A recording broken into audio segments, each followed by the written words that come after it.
Good morning. Please be seated.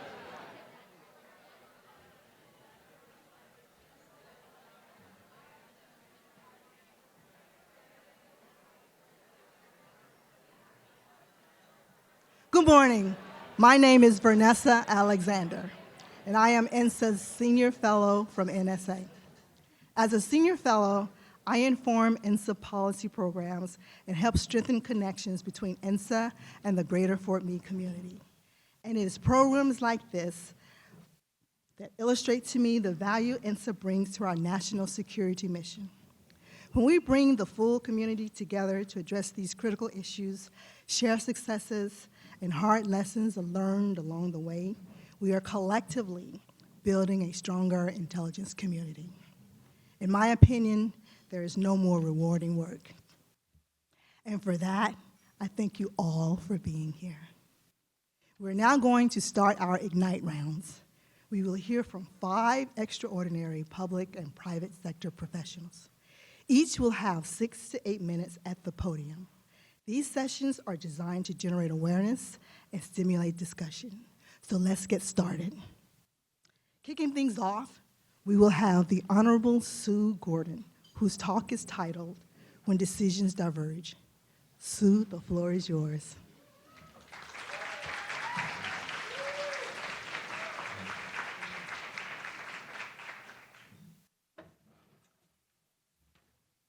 Well, this is such a gorgeous room full of faces, and it's kind of daunting because my mentors are in this room as well. So believe it or not, most of the time in our careers and our lives, things work out. I know. That's a surprising statement. By luck or by work or by magic or by some combination of all those things, we get to do what we want to do. Said differently, the decisions we must make align with the decisions we want to make. And certainly in my career, that has been the case if I look at it. Job opportunities appeared at a time when the current job I had was kind of complete. Programs got in trouble, but either I was able to find more resources, I was able to recraft the program. Misfortunes that I had and dealt with turned into new opportunities, and even the kids got sick when Jim could take leave. And I'm not minimizing at all how much it takes to have things work out. It's hard and it's effort every day, but still in general, things turn out to be workable in our lives and our careers. Except when they're not. Except when you're presented with a situation where you cannot for the life of you figure out what to do, what a good outcome is, what you even want to have happen, or how you're going to move forward once you figure any of that out. So what I'm going to do today is tell you about 4 of those events. I'm not going to talk in great detail about the events themselves. Instead, I'm going to talk about my experience and how you get through them. The 4 events are one that almost everyone knows about. The day I realized that I was at that point when I could not both be the great mom I wanted to be and the great employee I wanted to be. I just couldn't do it. And so I had to decide. And I had to decide between 2 things I loved more than anything. And choosing either one meant giving up something that was a huge part of me. And compromising on either was something that was anathema to who I am. A second time was when I was asked by the director of the CIA to figure out cyber for the agency, and man, I did a really good job. And it was a revolutionary piece of work. I had to leave a job I loved, the director of support, to do this study, but that's okay. The boss asked me to do it. And when I did it, I realized that I was going to have to be voted off the island because there was no longer a leadership place for me. And you know, sometimes the change agent has to be gotten rid of for the change to occur. So what was I going to do? Was I going to just stay and live a life of quiet desperation, just hanging on, waiting for retirement? Because I wasn't going to get to do what I wanted to do anymore. A third time was when I was asked to be the principal deputy director of national intelligence in the Trump administration, an interesting career choice in its own right, on the day that I was diagnosed with cancer. And how do you choose between someone who's lived a life of service and someone who would love to live for her family, for whom she made choices earlier? How do you do those things, especially when the person you're going to serve is not necessarily the person that you would choose to serve, but is the president who you must serve? And how do you net all that out? And the last one was on the day that I found out that I wasn't going to get to stay the principal deputy director of national intelligence. And it was likely to be an unceremonious end to the 40-year love affair I'd had with intelligence. What's my roadmap for how to get out of that? What do you do? Do you fight to the end? Do you call in the press? Do you burn down the building? What do you do? So those are all big things, and to this day, I have no idea whether the decisions I made were the right decisions, but I will tell you that each one of them were decisions that I could live with. Now, here's the truth about when you're in those moments. 3 things are going to happen to you. First things first, you're going to want somebody to tell you what to do. Listen, all those mentors you have, you're going to go to them. And you're going to say, what should I do? And they're not going to be able to tell you. Because if it were that easy, you would have figured it out. I cannot tell you how many days on those days I was in my final throes as a principal deputy, I called my husband and said, Jim, what should I do? And you know what he helpfully said? Honey, whatever you want to do, I'm behind. No, honey, that wasn't what I was asking you. What should I do? And the truth is you can't. So the first thing first is you're going to want somebody to tell you what to do. They cannot. Sure, get advice, but no, that is yours. The second thing is you will want whatever you do to be cost-free. You will remember all those times it worked out, and you will want to be able to make it work out. As though somehow there's some magic formula that's going to make everything align in the way it always did, and you have, no, some things cost. The strength you have, the happiness you have is that it is your choice. Hold on to your choice. But understand that it will not be cost-free. There will be consequences, and you just have to understand those so that you can decide that the choice you're about to make is worth the cost that you will bear. Don't fool yourself that there won't be a cost in the moment. And the third one is you're going to want to end the pain, because living in this state of mess is awful. Like you don't sleep, you walk around, you're not yourself. People ask you how you're doing. If you're a happy person like me who loves to say, great, you'll find you can't lie, but you don't want to bare your soul, and so you're just in pain all the time, and you will want that pain to end. And the truth is your success in finding your way through is the extent to which you can bear that pain long enough to find a way forward. So here are Sue's handy-dandy tips for finding your way through these impossible moments, and I hope you have few. One is you must be true to who you are. I talk a lot in every forum about even though work can never be about you, it requires you. And in these difficult moments, you must start with being true to who you are. Part of who I am is a third child of a naval officer. So when the President of the United States decides, wrongly, that he doesn't want me to be the principal deputy director of national intelligence, what does a third child of a naval officer do? She gives a cheery aye-aye and she moves out. Was that the right thing to do? I have no idea. Was it the right thing to do for me? Turns out yes, right? But you have to be true to who you are. All these difficult circumstances are all about who you are, even though I'll break that rule in a minute. The second thing is you have to, it's the way I roll. The second thing is you have to keep walking until you know what to do. If you don't know what to do, you're not done. Just keep moving through. And sometimes all you can do is just moving through. Those last 2 weeks at the DNI, I held all my regular meetings.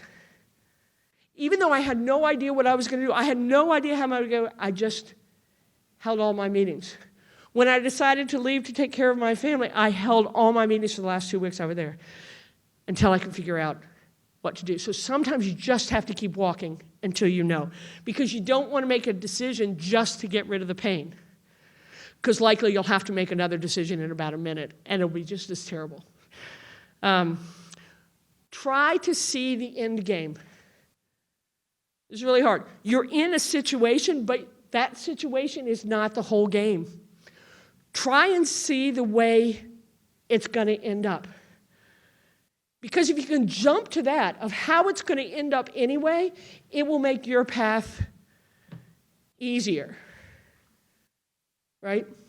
It'll just make, a really stupid example is when I was asked to give up a part of a unit I belonged to, and I didn't want to, but when I thought about how it was going to end up, I saw that they were going to keep pressing until that unit moved, and all I could do was hold on, so go ahead and let it go. Right? So this notion of seeing to the end, seeing that, and then you'll say, oh, I can see how it's going to end anyway, and so I better make that decision. In the case of my departure from the DNI, what if I had chosen to hold on with my little hands clawing onto the resolute desk saying, you're going to have to drag me out of here? How's that going to work? Like, okay, you can stay as acting DNI, but was I going to be a good representative of the intelligence community? Which leads to the fourth one that says, you have to understand that in any decision you have more than one responsibility. Even though it's about who you are, you have more than one responsibility. In that decision, I had responsibility to the intelligence community and leaving them whole. Sometimes you have a responsibility to your legacy. If at that last moment you betray everything you've told every person you've ever worked with about how you should behave and what integrity is, but in the moment that it's hard for you, you betray it, you have just ruined that and their little hopes and dreams. So you have to understand that you have more than just the responsibility. And the last one is, and this is the one I will leave you with, you are still you once you've made any of those decisions. Not a single one of your decisions made with truth in mind will ever render you less. So you may lose what you thought you couldn't possibly lose. You may go where you thought you personally couldn't go. You may have to decide what you would never willingly decide. But I beg you to understand that if you start from a place of truth, if you keep responsibility in mind, you will emerge on the other side, not only just as whole as you ever were, but far wiser. Go get them.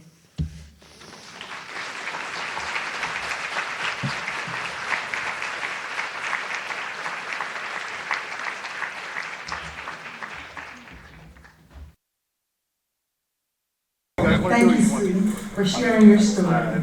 You have given us so much to think about. Next up, we have Colonel Candice Frost, Commander of the Joint Intelligence Operations Center at U.S. Cybercom, to discuss being comfortable with being uncomfortable.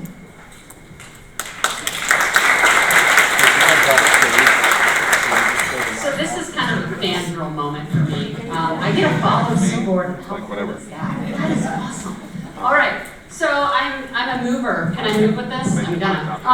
Okay, and I apologize in advance. So I have a couple of minutes to share a couple of things, but my topic is being comfortable with being uncomfortable. Just like many of you who enjoy public speaking, I see you all as naked right now, and it's working for me. But really what I'm talking about with being uncomfortable is really being the only woman in the room.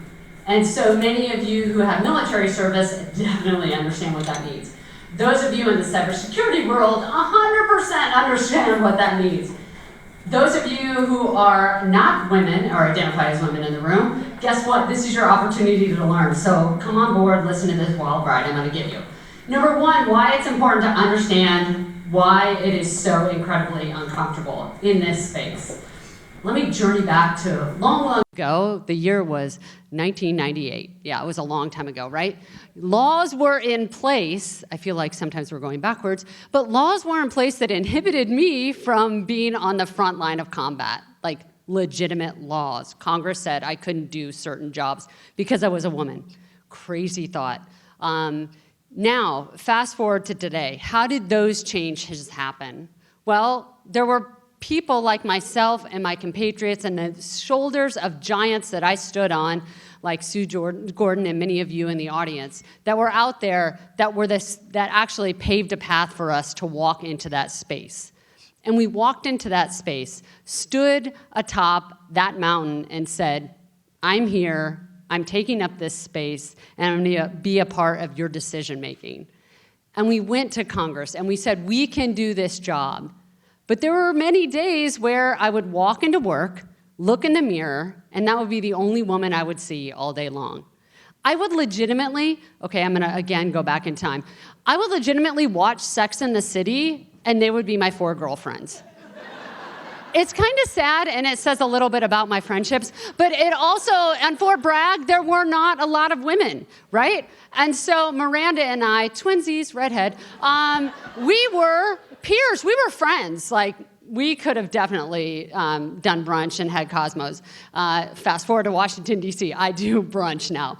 Okay, you don't do that at Fort Bragg, by the way. Brunch is not a thing in the 82nd Airborne. So here I am, I'm moving forward. I was very uncomfortable, especially jumping out of airplanes, but I got comfortable, and I took up space, and I ruck marched with the best of them, and God bless the runners out there. If you can run and challenge a lot of men to running and beat them, like my stock went way up.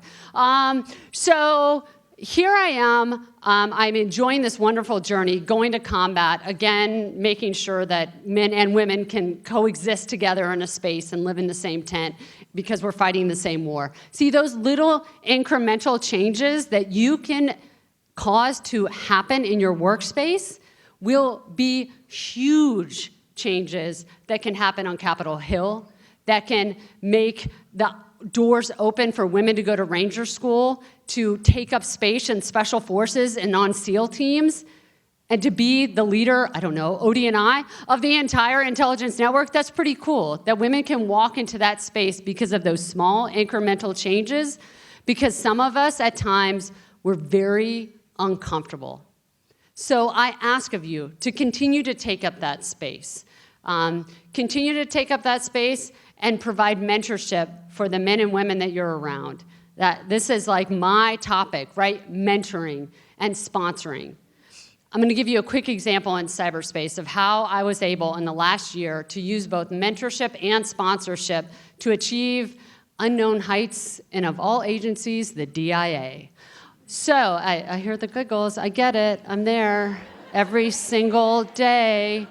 So my organization, my brigade that I command, and I gleefully command, 75% is made up of DIA employees. I have about 200, 230 on a good day, employees, both, it's a joint command. So you name it, I've got it. At one point, I even had a space person, but they are gone. Someday they'll come back to cyberspace. So in this journey that I came into, I saw a tremendous number of talented individuals.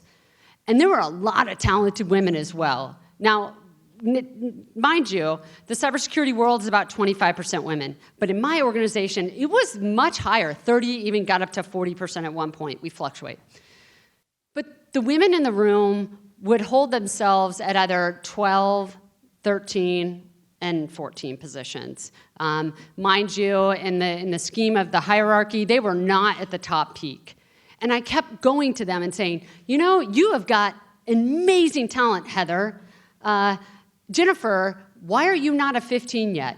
And almost all of them, to the T, they had personal reasons. They were a mother. They didn't want to move. They were self-limiting. Well, lo and behold, as I looked forward and saw the promotion cycle and when it was going to turn, the pressure, I am a pressure cooker on people as a sponsor and a mentor. And every day I would see them, and every day I would ask, okay, where's your promotion packet? Why haven't you put it in yet? What's going on, right? For most of them, that was the first time they had ever been asked. And I was mind blown. They were amazing, talented individuals, but no one had walked up to them. Everybody said, good job, you've got all these awards, great going, pat on the back, here's a little money, a little kitty. They do that now, by the way, at the DIA. You can actually give bonuses. It's strange. Okay, so you're not surprised. Sorry, I was very surprised. Fast forwarding, by asking, by mentoring, and by sponsoring, an amazing feat happened. 45% of those people we put forward in the last board got promoted. That is a 429% increase in 1 year. How did that happen? Yeah, cheers for that, right? DIA promotion. How did that happen?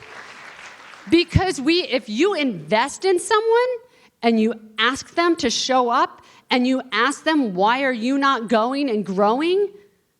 It makes all the difference in the world. So my challenge, following Sue Gordon, again, fangirling, my challenge to you, as you've written her 4 points, let's put number 5 down and say, who are you going up to and tapping on the shoulder and saying, you can do more. I see it in you and I know it. And let's make this happen. There we go. And I'm followed by my next speaker, which is, I think, Patrick, are you following me? All right, let's get Patrick up here. Thank you, Candice. That was great. Next, we will hear from Patrick Biltgen, Space AI Director at Booz Allen and Hamilton, who will share the worst idea I ever had. Thank you. Thank you, and I'm going to walk also. In the fall of 2011, I saw a news headline that said, video game nerds are getting buff. For reasons that should be visually obvious to you, I thought, I should probably read that article. A gym in Chicago had implemented a concept called gamification. This is the application of principles from video games, things like points, leaderboards, and trophies to all their machines. So previously shrimpy dudes were coming out looking like Captain America. Around the same time, the director of NGA, Tish Long, gave a famous speech where she said, I'm going to make it easy, intuitive, and yes, even fun for our users. So I went to my boss and I said, we should propose to gamify intelligence analysis. And he said, that is the worst idea that I've ever heard. People are not going to work for trophies.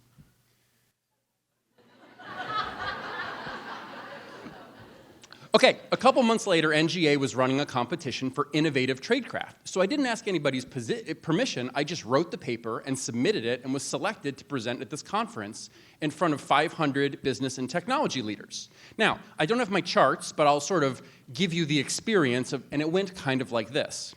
Today, 50% of your workforce is comprised of millennials. Those are people born around the year 1980, and they call us the trophy generation because everybody gets a trophy.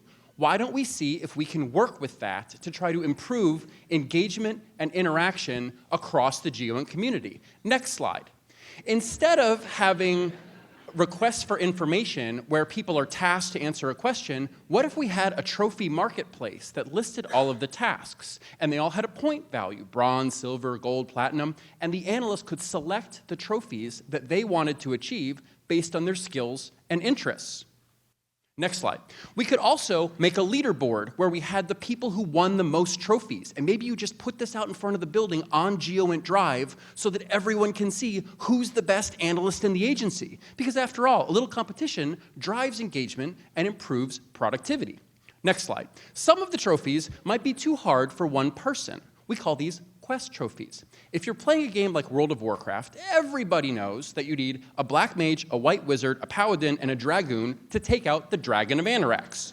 So, in this concept, the analysts would self-organize into a group based on their skills. They would attack the dragon, or find the terrorists in the example from this morning, and then they would disband, form a new self-organizing team to go solve the next challenge. So you wouldn't need branches, org charts, divisions. The teams would just organize for the challenge and then take on a new one. Next slide.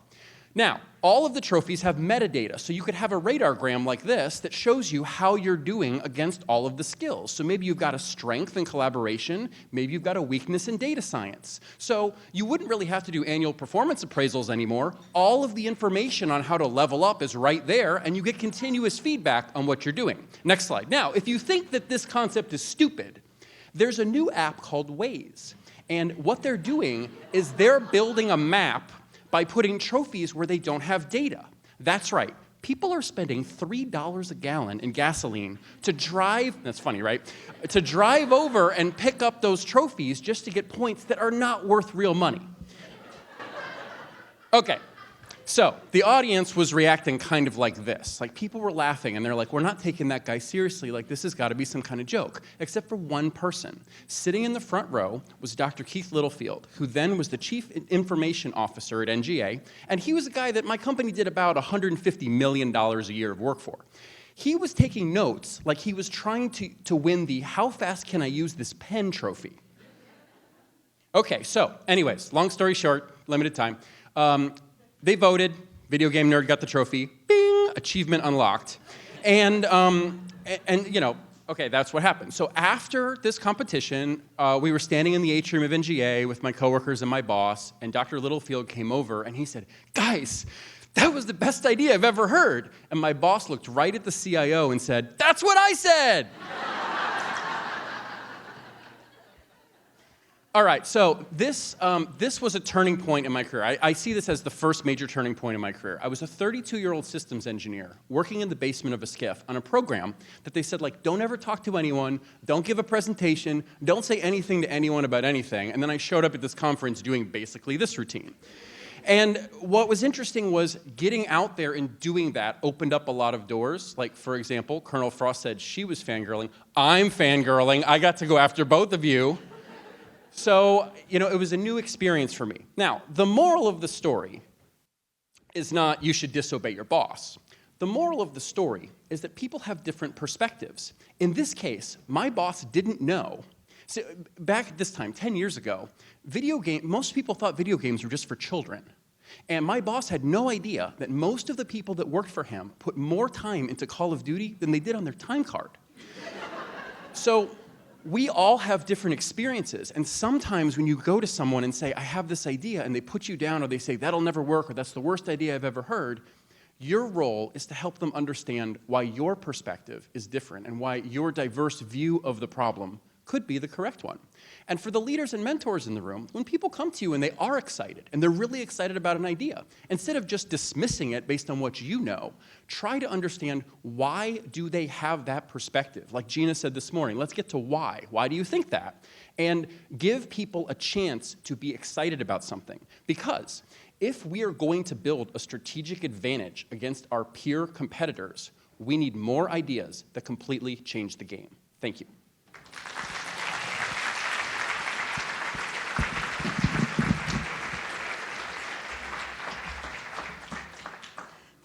Thank you, Patrick. Next up is Janet Rathod, Global Head of Cyber Threat Intelligence for Citigroup, who will discuss career clarity.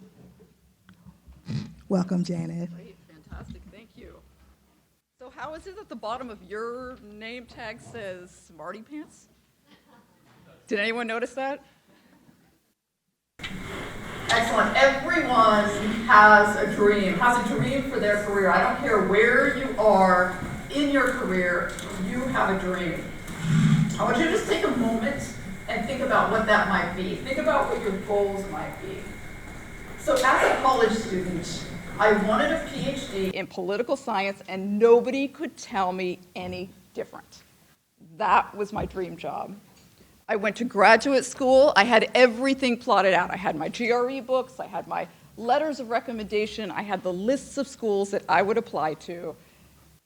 And again, no one could tell me anything different. I remember I was knee-deep in a research project, which I thought was pretty interesting. I was studying the Kurdish population in Iraq. I remember sitting back at my desk thinking, I love to travel. This city that I'm studying, Sulaymaniyah, This is a city I will never lay eyes on.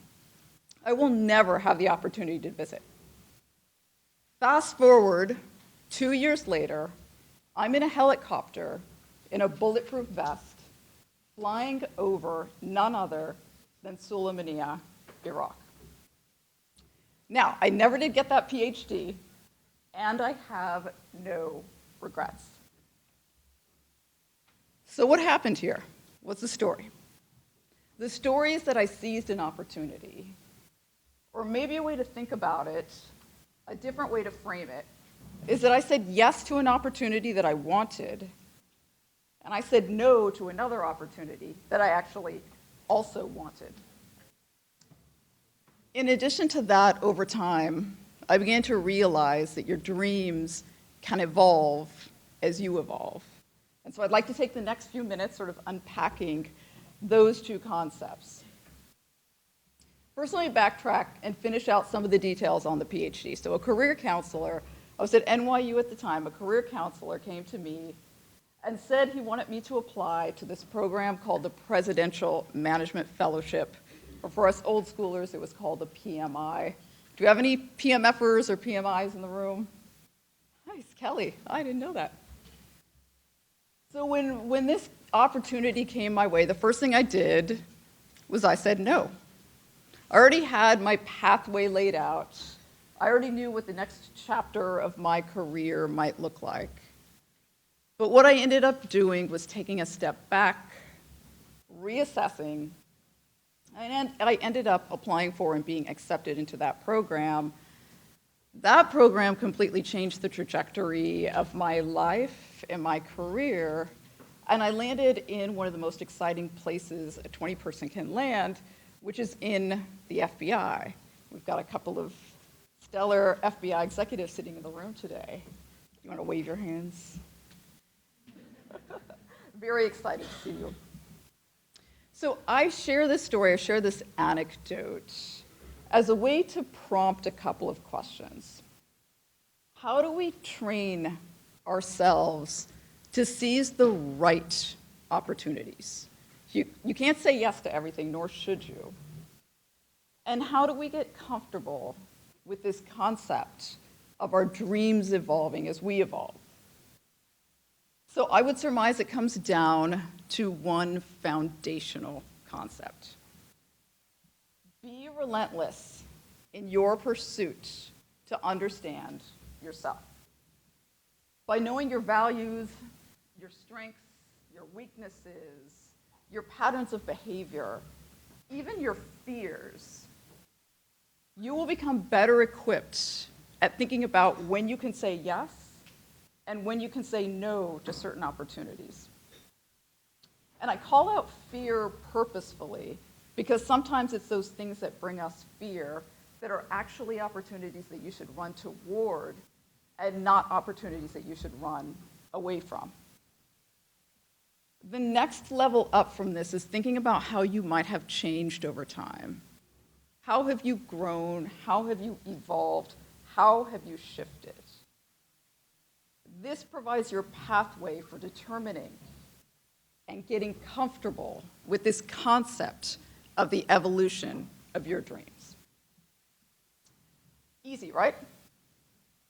Unfortunately, no. So according to research published by the Harvard Business Review, the vast majority of us, and I'm talking upwards of 85% of us, do not view ourselves with clarity. We gravitate toward answers that might feel true, even though they're not necessarily true. And this is probably not going to come to as a surprise to anybody in the room, but we've actually become more self-absorbed as a culture and less self-aware. This misalignment can cause us to forfeit opportunities and can stifle that evolution of our dreams. So the challenge for us is to really think about collecting good data on ourselves.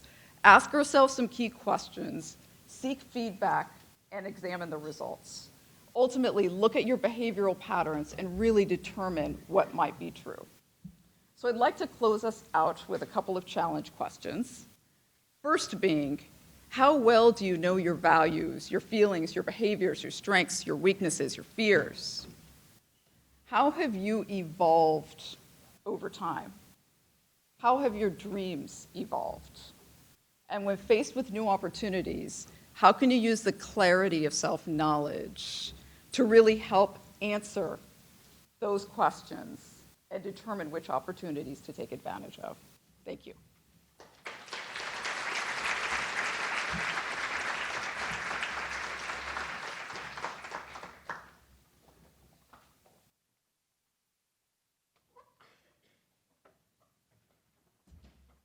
So we have the opportunity to break for lunch a few minutes early. I would encourage everybody throughout the luncheon to take a look at the visual storytelling over here. Feel free to take photos. You can post them on social media, #TheNewIC. And then it's sort of a tight turn for lunch, so I would encourage everybody to be back in the room by around 12:08, 12:10, so we can hear remarks by the DNI. And I have one correction to make. We are not actually taking your credit card outside for the putting contest. You can actually go out there without your credit card and Venmo your payment or text it to us. So I actually got a hole-in-one, first shot. Thank you.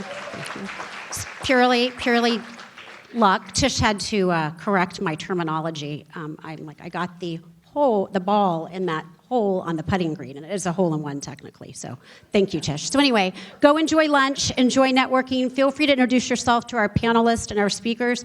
We clearly have coaches, mentors, and some stand-up comedians as part of our community, so